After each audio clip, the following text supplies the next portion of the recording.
ঈদকে কেন্দ্র করে আমরা দেখছি যে রাস্তাঘাটে চাঁদাবাজির পরিমাণ অনেক বেড়ে গেছে। বিশেষ করে যেই কোরবানির পশু পরিবহন যে ব্যবস্থা, সেটার উপরে ভয়ানকভাবে চাঁদাবাজি হচ্ছে।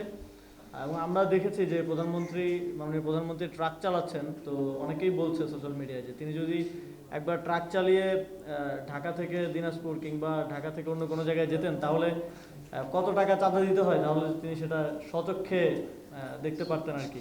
ভিতরে বাইরে চকোলেটে ডুবিয়ে গোলমাল চকোলেট, জাদু মাখা স্বাদ। আর একটা হচ্ছে গরুর হাটগুলোতে আমরা দেখেছি হাট দেওয়ার ক্ষেত্রেই অনেক ক্ষেত্রে ইজারা অনুযায়ী যে নিয়ম আছে পিপিআর অনুযায়ী সেভাবে হাটগুলো দেওয়া হয় নাই, অনিয়ম করে দেওয়া হয়েছে। এবং প্রথম আলো রিপোর্টে আমরা দেখেছি সব হাটই আসলে বিএনপির নেতাকর্মীরাই পেয়েছে।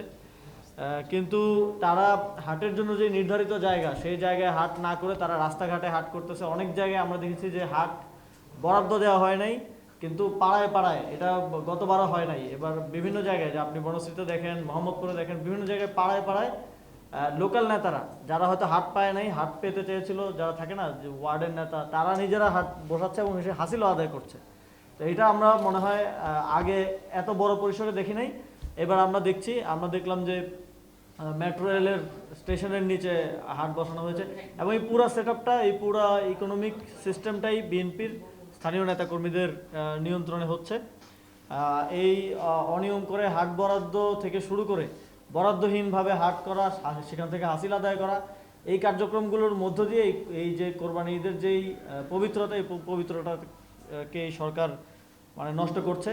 আমরা দেখেছি গত ঈদের মতো এই ঈদেও ঈদযাত্রায় যে অব্যবস্থাপনা সেটা হচ্ছে, এবং আমরা অনেক দুর্ঘটনার খবর শুনতে পাচ্ছি দুঃখজনকভাবে। এটা মিসম্যানেজমেন্টের কারণে হচ্ছে বলে আমরা মনে করি। এবং ঈদে যাত্রীদের থেকে অতিরিক্ত ভাড়া আদায় থেকে শুরু করে এই সব ঘটনা পূর্বের মতোই চলছে। গতবারও আমাদের সড়ক পরিবহন মন্ত্রণালয় সহ সংশ্লিষ্ট যারা দায়িত্বে আছেন, সংস্থাগুলো আছেন, তারা ফেল করেছেন। এবারও তারা ফেল করেছেন নাগরিকদের একটা সুন্দর ঈদযাত্রা উপহার দিতে। আমরা আরেকটা বিষয়, খুব রিসেন্টলি যেটা ঘটছে, বিসিবি নির্বাচন। আমি এর পূর্ববর্তী বিসিবি নির্বাচনের সাথে যেহেতু জড়িত ছিলাম, সেজন্য বলা প্রয়োজন। পূর্ববর্তী বিসিবি নির্বাচনের সময় আপনারা অনেক টকশোর পরে টকশো, আলোচনা, আন্দোলন, কর্মসূচি দেখেছেন যে নির্বাচন অব্যবস্থাপনা হচ্ছে। তো এই নির্বাচনে কি হয়েছে, আমার পরিচিত, এখন তো আমি একটা পার্টিতে আছি, এই পার্টির থেকে পার্টির কাউকে আপনি দেখবেন না যে কাউন্সিলর অথবা ডিরেক্টর হয়েছে, কেউ হয় নাই। প্রত্যেকটা লোক স্পোর্টস সেক্টর থেকে এসেছিল, প্রত্যেকটা লোক স্পোর্টস এক্সপার্টিস থেকে এসেছিল, সংগঠক হিসেবে এসেছিল। কিন্তু এবারে কালকে রিপোর্ট দেখলাম যে কোনো ব্যক্তির নিজের পরিচয় নাই, সবার বাপের পরিচয়, খালুর পরিচয়। তারপরে দেখলাম যে যিনি এখন অ্যাডক কমিটির প্রেসিডেন্ট আছেন, তার ফুফাও কাউন্সিলর, তার ভাইও কাউন্সিলর, তার কোন ভাগ্নেও কাউন্সিলর, চাচাতো ভাইও কাউন্সিলর। মানে একেবারে পরিবার পরিজন নিয়ে মনে হচ্ছে আমরা একটা রাজতন্ত্রে বসবাস করতেছি। ওই যে যেমন আগে রাজারা বিভিন্ন প্রভিন্স ভাগ করে দিত না, যে এই প্রভিন্স চালাবে আমার ভাতিজা, ওই প্রভিন্স চালাবে আমার ছেলে, এরকম চলতেছে। এবং একেবারে প্রতিযোগিতা লেগে গেছে। একজন এমপির ছেলে সেও আসতেছে, মন্ত্রীর ছেলে, প্রতিমন্ত্রীর ছেলে, মন্ত্রী নিজেও আসতেছে, সিলেটের প্রশাসক যাকে সরকার নিয়োগ করেছে সিটি কর্পোরেশন, তিনিও এসেছেন।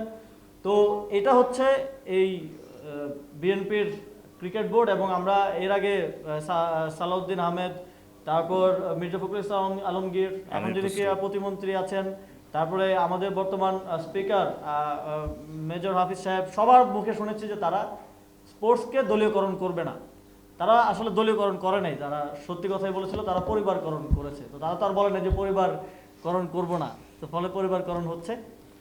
কিন্তু আমাদের সময়, আমরা যখন দায়িত্ব ছিলাম, যথাযথভাবে নির্বাচন করেছি, যথাযথভাবে ক্রীড়া সংগঠকদের দায়িত্ব দিয়েছে, তখন অনেক কথা হয়েছে। কিন্তু এখন কোনো কথা হবে না, কারণ সবাই ভয়ে চুপ করে থাকাটাকে বেছে নিচ্ছে। কিন্তু আমরা তো চুপ থাকতে পারি না, আমাদেরকে কথা বলতে হয়।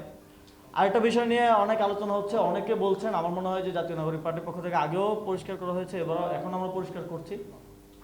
প্রথমত, যখন আমেরিকার সাথে বাণিজ্য চুক্তিটা হয়, তখন জাতীয় নাগরিক পার্টিতে এখন যারা আছে, আমি তো সরকার থেকে সর্বশেষ পদত্যাগ করে এসেছি, তখন আমি জাতীয় নাগরিক পার্টির মেম্বার ছিলাম, মানে মুখপাত্র ছিলাম। 9 ফেব্রুয়ারি নির্বাচনের 3 দিন আগে চুক্তিটা হয়েছিল। ফলে এই চুক্তি সম্পর্কে আমার কোনো কিছু অফিসিয়ালি জানা পসিবল না। এবং দ্বিতীয়ত, জাতীয় নাগরিক পার্টিকে অনেকেই বলেন যে সকল পার্টিকে জানানো হয়েছে, সকল পার্টি জানে। জাতীয় নাগরিক পার্টিকে আমি আমার আহ্বায়কের থেকে কনফার্ম হয়েছি, সবার সাথে কথা বলেছি, এই চুক্তি হওয়ার বিষয়ে কেউ জাতীয় নাগরিক পার্টির কনসার্ন নেয় নাই। এটা আমি ক্লিয়ারলি আজকে আমাদের পার্টির পজিশন জানাচ্ছি। এবং আমরা অনেক সময় অনেক কিছু শুনি যে এই চুক্তি হওয়ার ক্ষেত্রে তো 90 দিন সময় ছিল, আপনারা সবাই জানেন যে 90 দিন সময় দেওয়া হয়েছিল যে এই সময়ের মধ্যে চুক্তিটা করতে হবে। তো চুক্তিটা আমরা দেখলাম যে সরকার 1 মাসের মধ্যেই করলো, 30 দিনের মধ্যেই করলো, আরও কিন্তু 2 মাস সময় ছিল। তো অনেক সময় আমরা শুনি যে এখন যিনি পররাষ্ট্রমন্ত্রী হলেন তিনি তো বিএনপির সাথে সমঝোতায় থেকেই অন্তর্বর্তী সরকারে আসলে সার্ভ করেছেন।